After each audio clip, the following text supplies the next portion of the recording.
Hi there and welcome back to English Lessons with Inlingua Vancouver. I'm Tash and right now we're going to talk about the subjunctive mood. So, first off, what is the subjunctive mood? Well, let's take a look at my two sentences at the top. I were born in 1987. I was born in 1987. So you can easily hear which one is correct and which one is incorrect, right?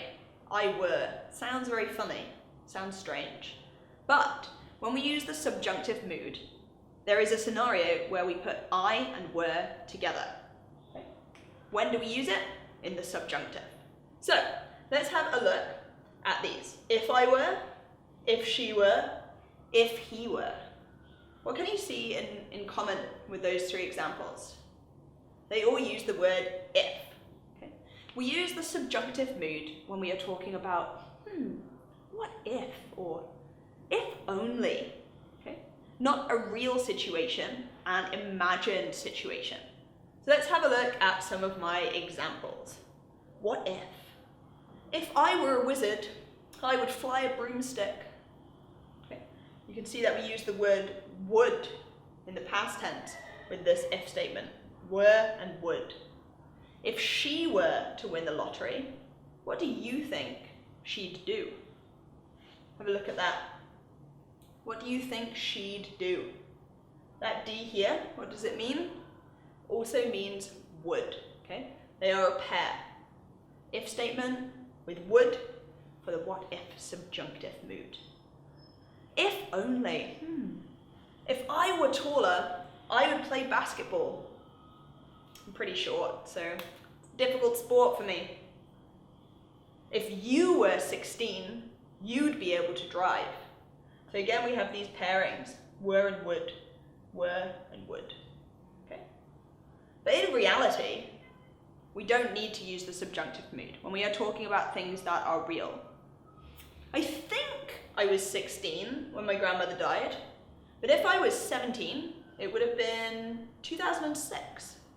So you can see it's still possible to use would in the second part of this sentence, would have been, I'm not quite sure, okay? So it's a real situation and I'm trying to solve it, saying I think, so I'm not certain, but we are still in reality. It is not an imagined situation. So we do not use the subjunctive. If it was snowing in the northeast, as much as forecasted, I bet the kids don't have school. So this is an example without using would in the second statement, a reality.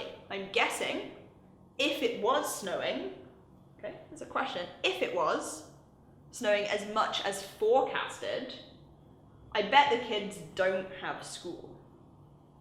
This situation is real, okay? There was a forecast that I saw, and I know that there was supposed to be a lot of snow. I don't know if there was a lot of snow, but I think that it's true.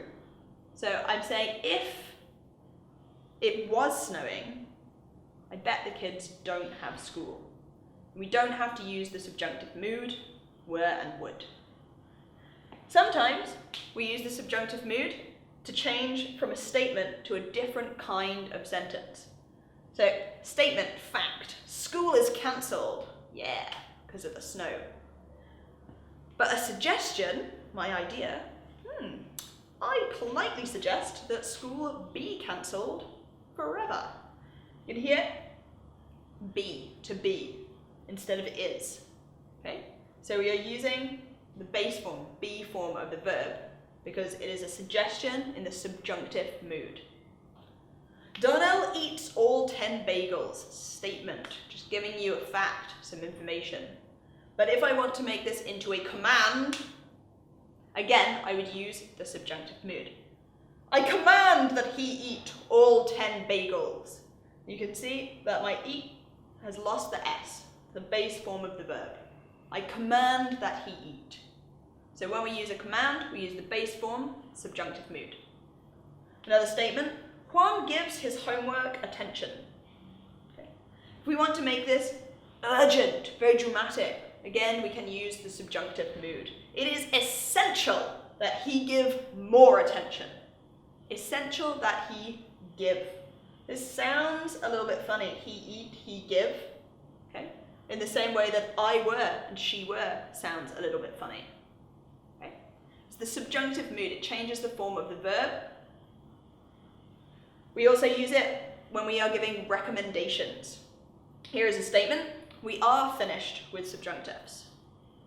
But if I want to make this into a recommendation, I vote that we be finished with subjunctives. So you can see this verb form is the same, finished, finished. But for my recommendation, the base form, to make it in the subjunctive mood. So it can be tricky and it does take some practice, but the subjunctive mood is an important style of voice when you're writing in English. And I hope this helped you understand it a little bit more. I'll see you next time. Thanks.